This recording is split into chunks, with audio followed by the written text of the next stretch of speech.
reefs are ancient, living underwater habitats that are home to millions of species. In fact, they are one of the most diverse ecosystems in the world, providing food and shelter for at least 25% of all marine life. They are also essential for supporting life on land. They provide people with livelihoods, food, and resources for medicine, and help protect us from environmental threats like coastal erosion, flooding, and dangerous hurricanes. Coral reefs are vital for tourism, as they help maintain beaches and support recreational activities like fishing, surfing, scuba diving, and other things you may enjoy doing on vacation.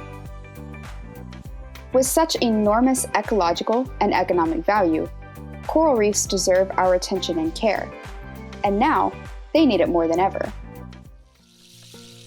Unfortunately, coral reefs are not immune to the stressors of our modern world. In the Caribbean, living coral has declined by about 60% in the last 3 decades alone, with 1/3 of reef-building corals facing elevated extinction risks today. What is driving this decline? Our changing climate is resulting in warmer oceans, which impacts a coral's ability to survive.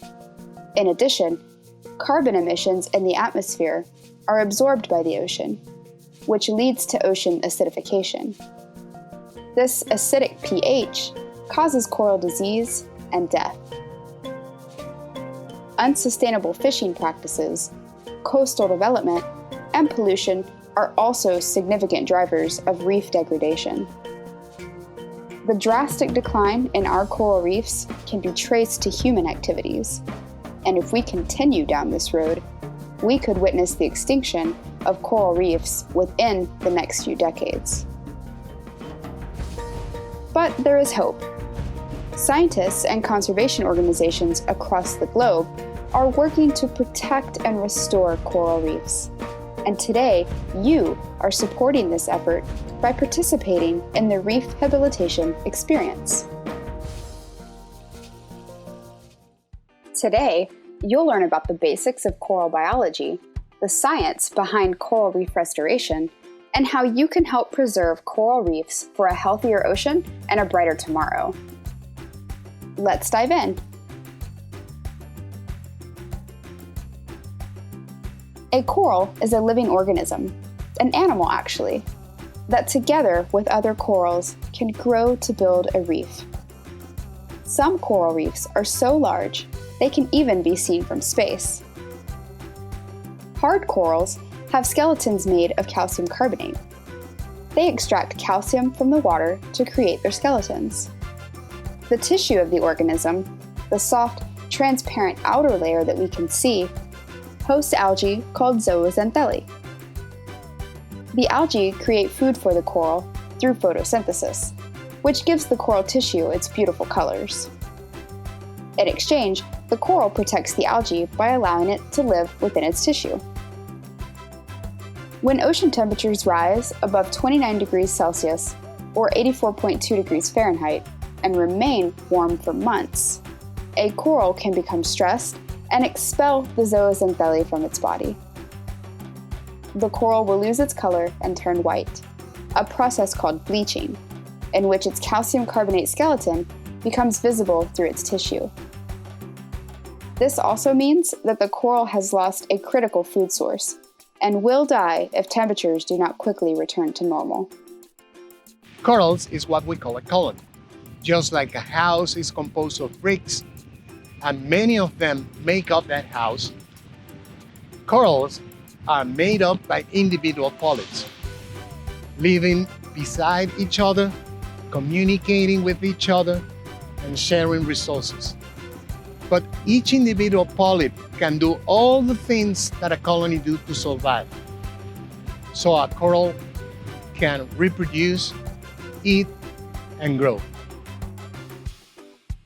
There are nearly 120 coral species, including hard and soft corals, in the Caribbean. Of those, there are 2 iconic coral species that many people recognize when they imagine a coral reef. These are the staghorn coral and the elkhorn coral. These two corals, which grow in branch-like formations, are called reef-building corals. As the term implies, they are responsible for creating much of the three-dimensional structure of Caribbean coral reefs. These two species of corals are excellent candidates for coral reef restoration.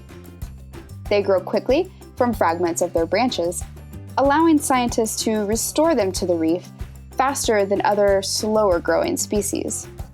They are also critically endangered in the Caribbean.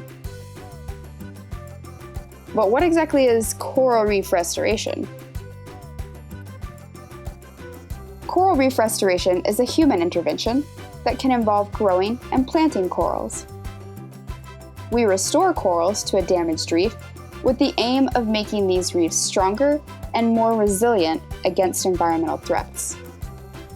Around the world, scientists and conservationists are working to restore coral reefs, using different techniques and coral species depending on the status of the reef and the surrounding marine environment. One restoration approach involves growing corals on a man-made structure in a coral nursery to create an array of small fragments of corals. These nurseries can be underwater or in tanks in a land-based laboratory. The corals are grown for the purpose of planting onto a deteriorated or dead reef structure, and are usually replicates of their parents, having been carefully clipped from currently living corals. The fragments are grown to a particular size, which ensures they are healthy and stable enough to be transplanted to a reef. There could be hundreds or even thousands of coral fragments in a nursery. Nurseries can be set up in vertical structures that resemble trees floating in the water above the seafloor, or they can be created in horizontal structures that are just inches above the base of the seafloor. Wherever they are anchored, it's important that the nurseries are in an area with good water quality, so that the growing corals can have access to sunlight. Coral nurseries require regular cleaning to keep algae from overgrowing the young corals. Divers use tools like wire brushes to gently remove the algae from the structure. Sometimes fish help with this process too. It's also important to keep a record of coral growth and health within the nurseries. Scientists will take measurements of the corals as they grow and watch for any presence of disease. Once the corals are the appropriate size to be planted back to the reef, they are carefully removed from the nursery, transported to a nearby coral reef, and then secured to the reef. This process is called outplanting. The coral can be planted using a special type of underwater glue called epoxy or other materials.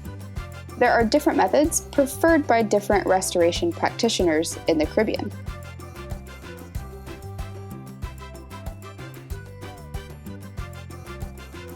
After the coral has been planted, local scientists will continue to measure the coral fragment's growth and health, which informs them about the overall success of the restoration effort and helps to direct future initiatives. Many restoration programs are conducted or led by local nonprofit organizations. Scientists and restoration practitioners can benefit from the support of volunteers and local partnerships with the tourism industry and dive centers.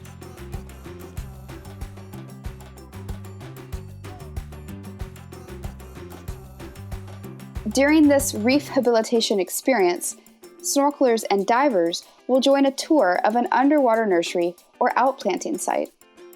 Some of you may have an opportunity to learn how to clean the nurseries or observe the growing corals more closely. There are many ways you can conserve coral reefs even after you depart today. No matter how far you live from the oceans, your choices have an impact. Consider ways to cut down on your carbon emissions, like opting to bike over driving. You can choose to eat sustainably harvested fish and seafood, both at home and in restaurants. You can look for ways to voice your support for climate action within your community. And remember, never touch coral reefs or take living marine species from the ocean. We are excited that you have chosen to be a part of reefhabilitation. We hope this opportunity deepens your appreciation for the underwater world and the ways in which coral reefs sustain life below the sea and on land. Thank you for your support and have fun.